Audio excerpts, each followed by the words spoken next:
mallum en andinoɓe ɓikkoye jangugo qur'anu ɓe jangata tafsiru be fulfulde bo ɓe ɗo andi jangugo français ma bo english. On ɗo andinira fukaraɓe moɗon jangugo qur'anu be manana, ma bo on andinirtaɓe jangugo qur'anu be mana. Deftere nantinore qur'anu fago e wolde fulfulde adamankore je ɓikkoy je moɗon e fukaraɓe moɗon. Min ɗon balla mallum en andinoɓe ɓikkoye jangugo qur'anu ɓe andinira koye qur'anu be mana. Mallum jo mo yiɗi jangirde moɗum wata ɗo janginira qur'anu be mana fu windanam ha google mail ha email nantinore@gmail.com. nantinore man no windirte NANTINOORE, ma bo ha email nantinore@gmail.com. nantinore man no windirte NANTINOORE, ma bo ha Facebook mema alama ɗaɓɓutugo winda nantinore, ma bo ha Telegram mema alama ɗaɓɓutugo winda nantinore.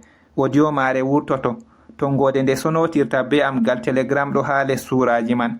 Ɓingel ngel jangata l'école ma bo school ngel ɗo mari téléphone Android fu hollan on non yerbirta biol ha Facebook, ma bo ha Telegram, ma bo ha Google Mail ɗum koyɗum, e ha YouTube mema alama ɗaɓɓutugo winda nantinore. Suraji man ɗi fu ɗi mburtoto ɗi ɗo tokkotiri ha nokkure woore. Suɓangol yiɗi heɗito kala surawol fu yoga fayidaji gonɗi ha muɗum ɗo windi ha les audio muɗum, e non laabi ɗi conotirta faago e am. To ɗum saaro on ɗo heɗito bo ande Allah waylata ko woni ha yimɓe ha ɓe ngayla ko woni ha nafsuji maɓɓe. Allah jippininde alqur'anure ngam manaji mare taskite e hutinire. Njare ɓikkoye moɗon ha mallumen ɓe janginirta qur'anu nde fuu be mana, be deftere nantinore qur'anu faago e wolde fulfulde adamankore je ɓikkoy. Koy anda manaji qur'anu ko woni ha nafsuji ma koy wayla, nafa koy, nafa on, nafa ummatore naftira be ko ɓe tammi taskitorago be manaji mare ko woni ha nafsuji ummatore wayla. Allah wayla ko woni ha ummatore ɗum woɗa ma bo ɗum ɓurta wodgo. To aran heɗitago moɗon, inde am Muhammadu Labaran, binduɗo deftere nantinore qur'anu faago e wolde fulfulde adamankore je ɓikkoy. Kayre nde kaɓɓe ɗiɗi, haɓɓere arandere ibgu e suratul fatiha, al-fatiha jiiɗo, yago suratul kahfi, al-kahfi lowol. Haɓɓere ɗiɗabre bo ibgu e suratu maryam, maryamu, yago suratul nas, annasi yimɓe. Ɗereji mari wuttudu ɗum arabiya e wuttudu ndu yabo manaji muɗum bindiraɗi be karfeje ajamiya. Ɓingel ngel andi jangugo ko windata ha alluha muɗum ha jangirde e ko windata ha kaye muɗum ha l'école ma bo ko windata ha notebook muɗum ha school fu jangande. Jus'u maje bo ɗon. Ha kala jus'u fu pirtol kalimaji caɗɗi gonɗi ha muɗum ɗo haragare muɗum pirtiraɗi no ɓikkoy pamirta je ɓikkoy. Ɗum kayre en jangata. Deftere nantinore qur'anu faago e wolde fulfulde adamankore je ɓikkoy. Suratu Zumar. Az-Zumar, mooɓe. Bismillahirrahmanirrahim. Be inde Allah enɗowo kinnotoɗo. Tanzilul kitabi minallahil azizil hakim. Jippinki deftere yebgu e Allah jaaliɗo gonijo. Inna anzalna ilayka alkitaba bilhaqqi fa'budillaha mukhlisan lahuddin. Nominin min jippini deftere faago e maɗa be gonga nden rewu Allah ala ɓinanowo mo diina. Ala lillahi ddinul khalis walladhina ittakhadhu min dunihi awliya ما نعبدهم إلا ليقربونا إلى الله زلفى إن الله يحكم بينهم فيما هم فيه يختلفون إن الله لا يهدي من هو كاذب كفار. Nanu faamu diina laabka ka wodani Allah e ɓen ɓe jogiti kettinteɗi yibgu e ga en maako. Min nde wataɗi koyna ngam ɗi ɓaditina min faago e Allah ɓadaki. Andu Allah hitoto hakkunde maɓɓe ha ko hamɓe ɓe ɗo luura ha muɗum. Andu Allah handitatamo kanko o pewowo kufrintoɗo. Law arada Allahu an yattakhidha waladan lastafa mimma yakhluqu ma yasha. Subhanahu huwa Allahul wahidul qahhar.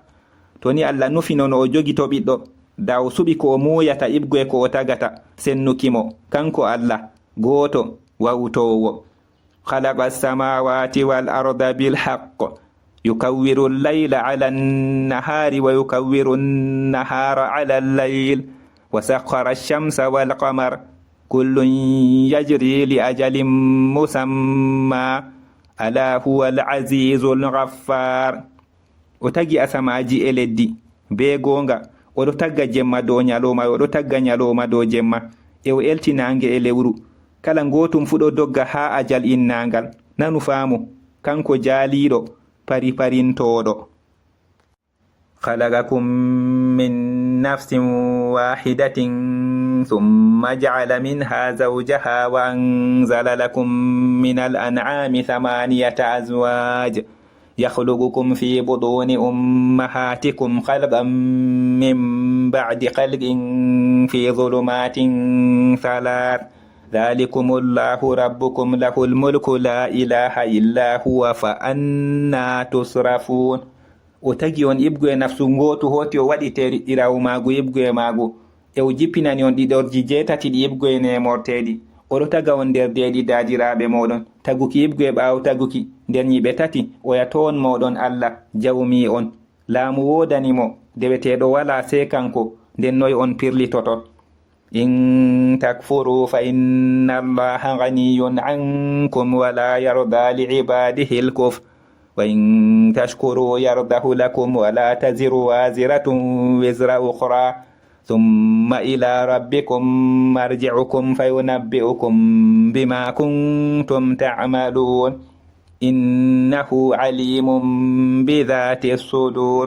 to on ɗo kufro nden andu Allah o jaynitiɗo o acci on e o yerdantako jeyaɓe mako keferaku e to on ɗo getta o ɗo yerdano on ɗum e dow ndo rondata dongal goɗɗo hoti fago e jawmi on wartirde moɗon nden o yecca on ɗum ko on laati on ɗo kuwa andu kanko anduduɗo ɗum ko woni nder gabaje.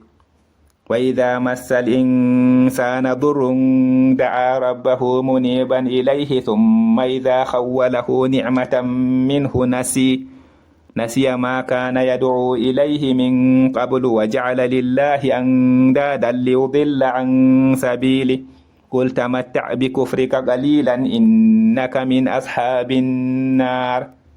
ende tawe torra memi neɗɗo o tori jawmiko o gartuɗo faago e muɗum hoti nde tawe o marnimo nema ka ibgoye mako o yejjiti ko laati oɗo toro faago e muɗum ibgoye yeeso e waɗani Allah fotiɗiraɓe ngam o majjina o accina ɗatal muɗum wi'u weltinora be keferaku maɗa seɗɗa andu an a ibgoye yimɓe yiite. amman huwa qanitun ana al-layli sajidan wa qa'iman yahdharu al-akhirata wa yarju rahmata rabbi qul hal yastawi alladhina ya'lamuna walladhina la ya'lamun innama yatadhakkaru ulul albab. ma bo mo kanko o daraniɗo wakkatiji jemma o cujiɗɗo e o dariɗo oɗo rento lahira e oɗo tammo hinna e jawmiko wi'u yelika ɓeen ɓe ɗo andi e ɓeen ɓe anda ɓe potanna no yeccagoma jawmu'en hakkiloji ciftorto. qul ya ibadi alladhina amanu ittaqu rabbakum lilladhina ahsanu fi hadhihi ad-dunya hasana wa ardullahi wasi'a innama yuwaffa as-sabiruna ajrahum bighayri hisab. wi'u ya jeyaɓe ɓeen ɓe nuɗɗini kule jawmi on mboɗenga wodani ɓeen ɓe mboni ha ndu duniya e leddi Allah peecindi no yeccagoma muyɓe ɓeɗo kebbinane ngenari maɓɓe ko luuti korosuye. qul inni umirtu an a'buda allaha mukhlisan lahu ddin. wi'u nomin mi umra no mi rewa Allah mi laaɓinanomo dina. wa umirtu li an akuna awwala almuslimin e mi umra no mi laato arano ɗootiɓe. qul inni akhafu in asaytu rabbi adhaba yawmin azim. wi'u nomin miɗo hula to mi yeddi jawmam yangada nyalde mawde.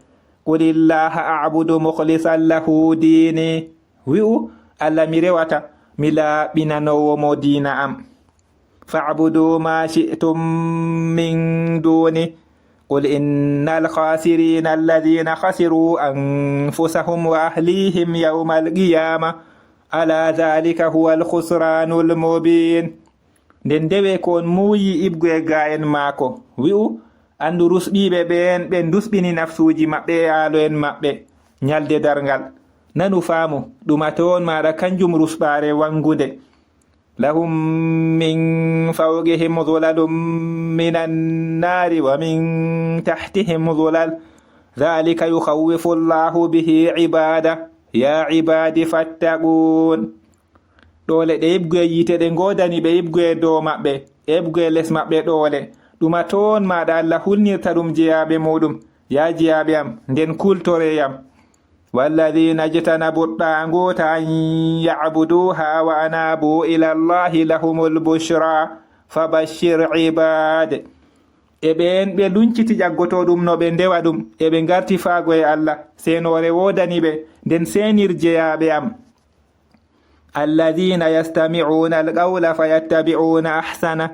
ulaika alladhina hadahumullahu wa ulaika hum ulul albab ɓen ɓe nanata konngol nden ɓe tokka ɓurɗum wodgo maagol ɓe ya toon maɗa ɓen ɓe Allah handiti ɓe eɓe ya toon maɗa hamɓe jawmu'en hakkiloji afaman haqqa alayhi kalimatul azabi afa anta tunqidhu man finnar yelika nden mo kalimawol yangadangol wajibi dow muɗum na yelika nden an a sobtinan gonɗo nder yitena lakin alladhina ittaqaw rabbahum lahum ghurafun min fawqiha ghurafun mabniyatun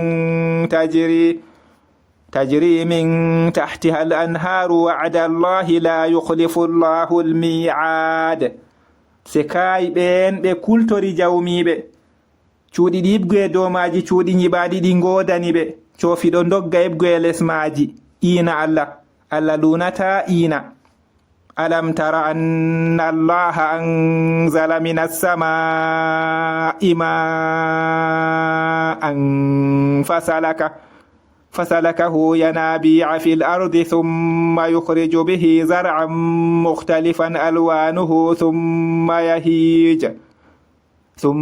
yahiju fatarahu musfarran thumma yaj'aluhu hutama inna fi dhalika la dhikra li ulil albab yalika ayi ayina andu Allah jippini ndiyam ibgoya sama nden o naadi ɗam ɓulduɗe ha leddi hoti o ɗo wurtinira awre nde none muɗum luruɗum be majam hoti nde yora nden ayyande nde oɗinande hoti o waɗande nde gefte andu ha bolwa ɗum tabiti siftinorki wonango jawmu'en hakkiloji afaman sharaha Allahu sadrahu lil islami fahuwa ala nurin min rabbi fawailul lil qasiyati qulubuhum min dhikrillah ulaika fi dalalin mubin yalika nder mo Allah fesini ɓernde muɗum ha njundam kuna nden kanko oɗo dow annora ka ibgoye jawmiko nden bone wodani yora ɓerɗe en ibgoye siftorki Allah ɓeya toon maɗa ɓeɗo nder majjere wangunde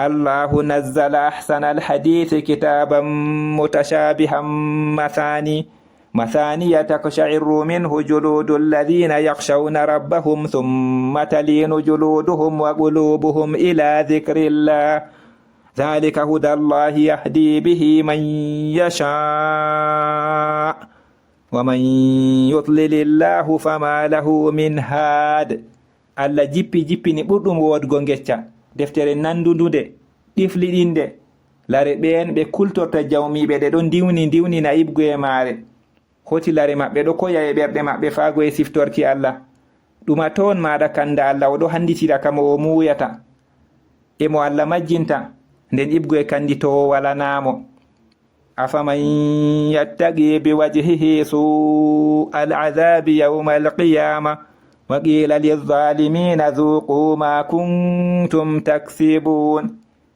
yalika nden mo rentorto yeeso muɗum kalluɗum yangada nyalde dargal na e wi'a toñiɓe meɗe ko on laati on ɗo paggito kazzaba alladhina min qablihim fa atahumul azabu min haythu la yash'urun ɓen ɓe ebgoye yeeso maɓɓe ɓe pewni nden yangada warirani ɓe ebgoye nokkuɓe kiɗitatako fa dhaqahumullahu alkhizya fil hayati dunya wal azabul akhirati akbar law kanu ya'lamun nden Allah medni ɓe mbustu ha ngendam duniya e tabiti yangada lahira ɓuri mawnugo to ni ɓe laatinoɓe ɗo andi. walaqad darabna linnasi fi hadha alqur'ani min kulli mathalin la'allahum yatadhakkarun. e tabiti haqiqa min gaɗani yimɓe ha nde alqur'anure yebgu e kala misalu fu ɓadima hamɓe ɓe ciftorto. qur'anan arabiyan ghayra dhi iwajin la'allahum yattaqun. qur'anure arabinkere tana jawmire lelaki ɓadima hamɓe ɓe ndentoto. daraballahu mathalan rajulan fihi shuraka'u mutashakisuna wa rajulan salaman li rajulin hal yastawiyani mathala alhamdulillah bal aktharuhum la ya'lamun. Allah waɗi misalu gorko mo ha mako hawtiɗiraɓe foɗotiroɓe gorko kisɗo gonanɗo gorko goto. yeli ka ɓe potan misalu na? yettore wodani Allah. accu ɓurɗum ɗuɗgo maɓɓe ɓe anda. innaka mayyitun wa innahum mayyitun. andu an a mayowo e andu hamɓe ɓe mayoɓe. summa innakum yawma alqiyamati inda rabbikum takhtasimun. hoti andu onon nyalde dargal haro jawmi on jokkirta. faman azlamu mimman kadhaba ala allahi wa kadhaba bisidqi idh jaa alaysa fi jahannama mathwan lil kafirin. nden mo ɓuri toñande dininta mo fewi dow Allah e o fewni gonga nde ka warani mo. jeli ka joɗorde heferɓe nde wala ha jahannama na. walladhi jaa bisidqi wa saddaqa bihi ulaika humul muttaqun. e on mo waddi gonga e o gonɗini ka ɓeya toon maɗa hamɓe huloɓe. lahum ma yasha'una inda rabbihim dhalika jazaa'ul muhsinin. ko ɓe muyata wodani ɓe haro jawmiɓe ɗuma toon maɗa mbar jari wonoɓe. liyukaffira allahu anhum aswa alladhi amilu wa yajziyahum ajrahum bi ahsani alladhi kanu ya'malun. ha Allah hefana ɓe ɓurɗum hallugo ɗum ɓe kuwi e warjoroɓe ngenari maɓɓe be ɓurɗum wodugo ɗum ɓe laati ɓe ɗo kuwa. alaysa allahu bikafin abda wa yukhawwifunaka billadhina min duni wa man yutlilillahu fama lahu min had. yeli kana Allah ke anoje aɗo mako na e ɓe ɗo kulnire be ɗin ɗibgo e gayen mako e mo Allah majjinta nden ibgo e kandito walanamo.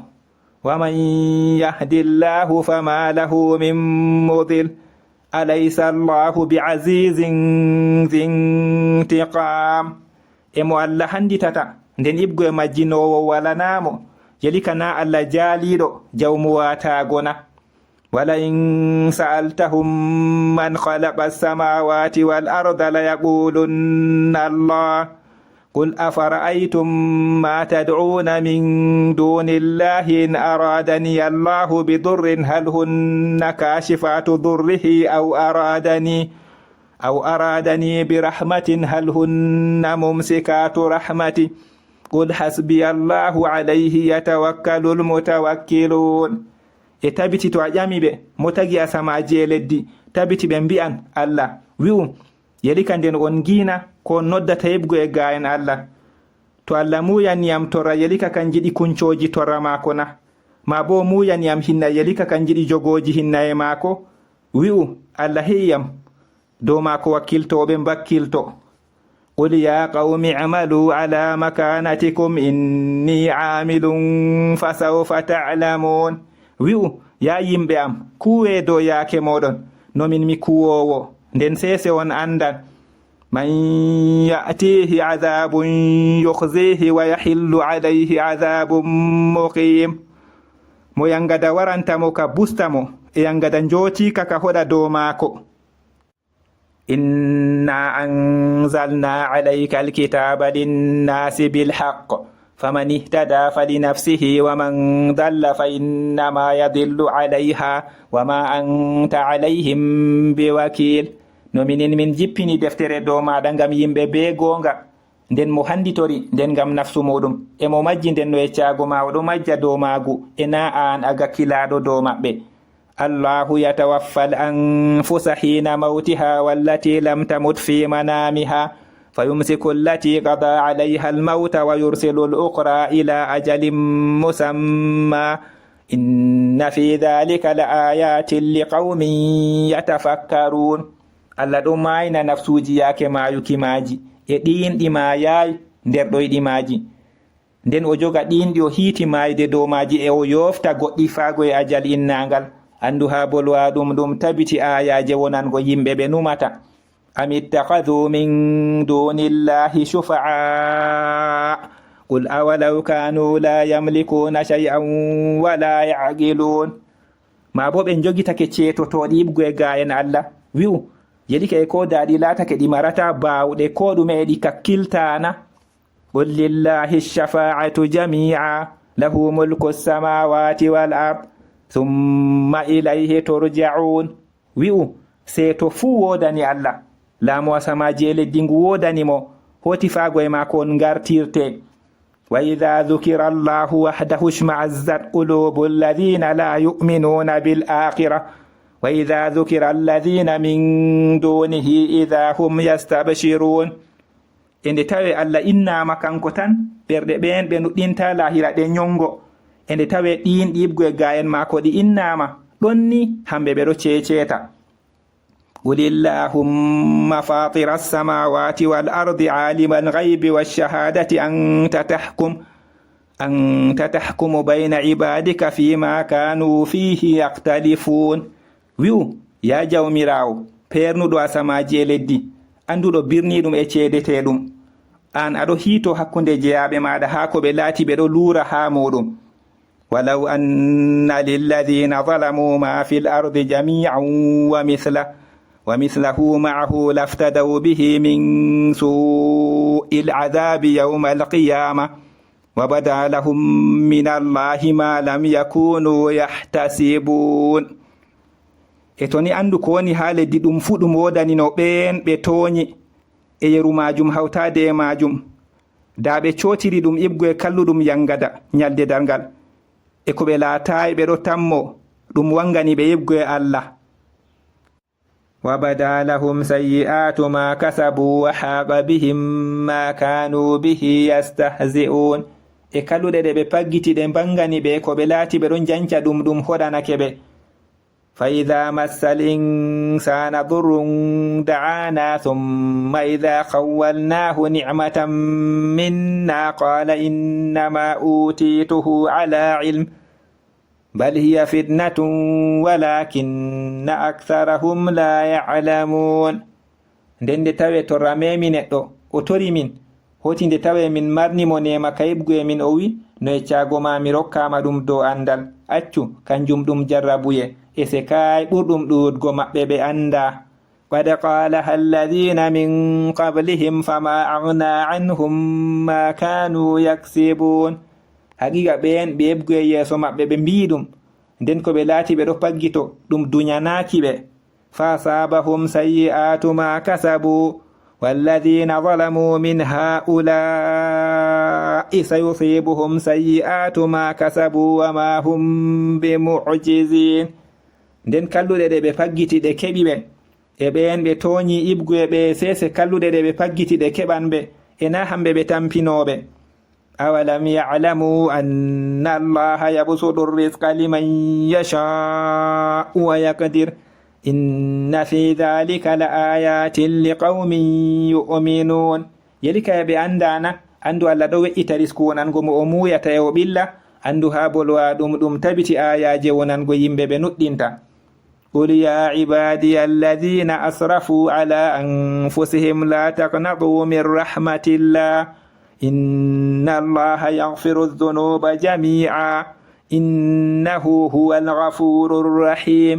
wi'u ya jeyaɓe am ɓen ɓe pantini dow nafsuji maɓɓe, ta itte tammude yibgu e hinna e Allah, andu Allah ɗo farano junubaji ɗi fu, andu kanko ɗuɗa faranakijo kinnotoɗo.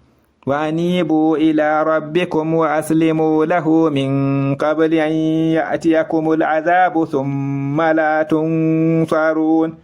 e lorte faago e jawmi on, e ɗotanemo ibgoye yeso no yangada warana on hoti on ballatake wattabi'u ahsana ma unzila ilaykum min rabbikum min qabli an ya'tiyakum al'adhabu baghtatan wa antum la tash'urun. E tokke ɓurɗum wodgo ko jippina faagoye moɗon ibgoye jawmi on. ibgoye yeso no yangada warirana on dow juujure e wonon on kiritatako. an taqula nafsun ya hasrata ala ma farrattu fi jambillahi wa in kuntu lamina sakhirin. ngam ta nafsu wi'a ya wasmiru am dow ko mi yeebi ha wakkere Allah eno mi laati tabiti yibgoye jancoɓe. aw taqula law anna allaha hadani lakuntu minal muttaqin. ma bo ngu wi'a to ni andu Allah handitinoyam da mi laatake yibgoye huloɓe. aw taqula hina tara al'adhaba law anna li karratan fa akuna minal muhsinin. ma bo ngu wi'a yake ngu yi'ata yangada taweno andu so'itande wodaninoyam nden mi laato yibgoye wonoɓe. bala qad ja'atka ayati fakadhabta biha wastakbarta wa kunta minal kafirin. haqiqa ayaji am ɗe ngaranima nden a fewniɗe e a mawniti e a laati yibgoye heferɓe. wa yawmal qiyamati tara alladhina kadhabu ala allahi wujuhuhum muswadda alaysa fi jahannama mathwan lil mutakabbirin. e nyalde dargal ayya ɓen ɓe pewi dow Allah gese maɓɓe ɓalwinaade jeli ka joɗorde mawnitiɓe nde wala ha jahannama na. wa yunajjillahu alladhina ittaqaw bimafazatihim la yamassuhum as-su'u wala hum yahzanun. e Allah hisnira ɓen ɓe kuli be tinorde maɓɓe kalluɗum memataɓe e na hamɓe ɓe cunoto. Allahu khaliqu kulli shay'in wa huwa ala kulli shay'in wakil. Allah takɗo kala hunde fu e kanko gakkilaɗo dow kala hunde fu. lahu maqalidu samawati wal ard walladhina kafaru bi ayati llahi ulaika humul khasirun. maɓɓitirɗi asamaji e leddi ɗi ngodanimo e ɓen ɓe kufrani ayaji Allah ɓe a toon maɗa hamɓe rusɓiɓe. qul afa ghayra allahi ta'muruni a'budu ayyuhal jahilun. wi'u yelika nden tana Allah on umratan mi rewana ya onon dulluɓe.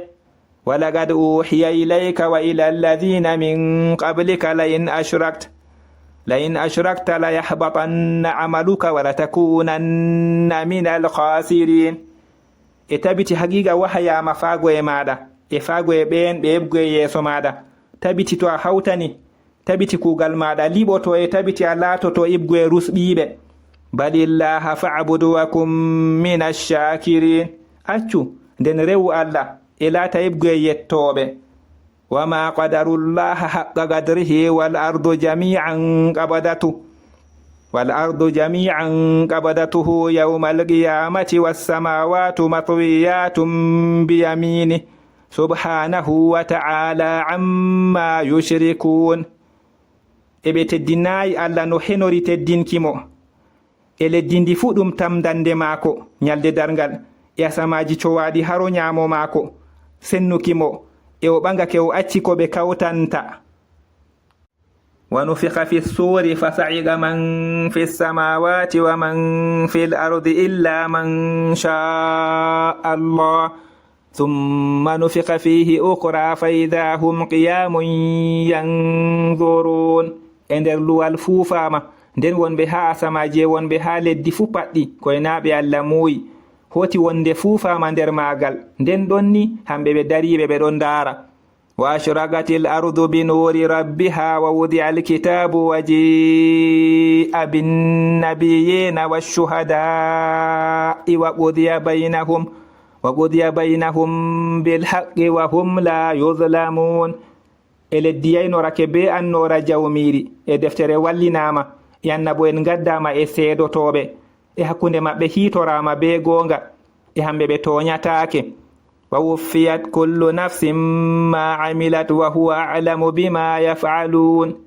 e kala nafsu fu hebbinanama ko huwi e kanko ɓuri andugo ɗum ko ɓe mbaɗata. وسيق الذين كفروا إلى جهنم زمرا حتى إذا جاءوها فتحت أبوابها وقال لهم خزنتها ألم يأتكم رسل منكم يتلون عليكم آيات ربكم وينذرونكم لقاء يومكم هذا قالوا بلى ولكن حقت كلمة العذاب على الكافرين.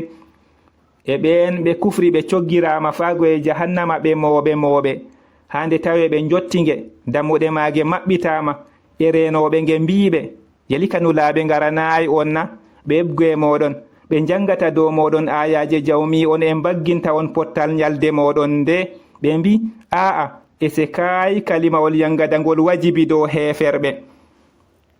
qila dkhulu abwaba jahannama khalidina fiha fa bi'sa mathwal mutakabbirin. wi'a naste dammuɗe jahannama on dumotoɓe nder maage nden joɗorde mawnitiɓe nde halli.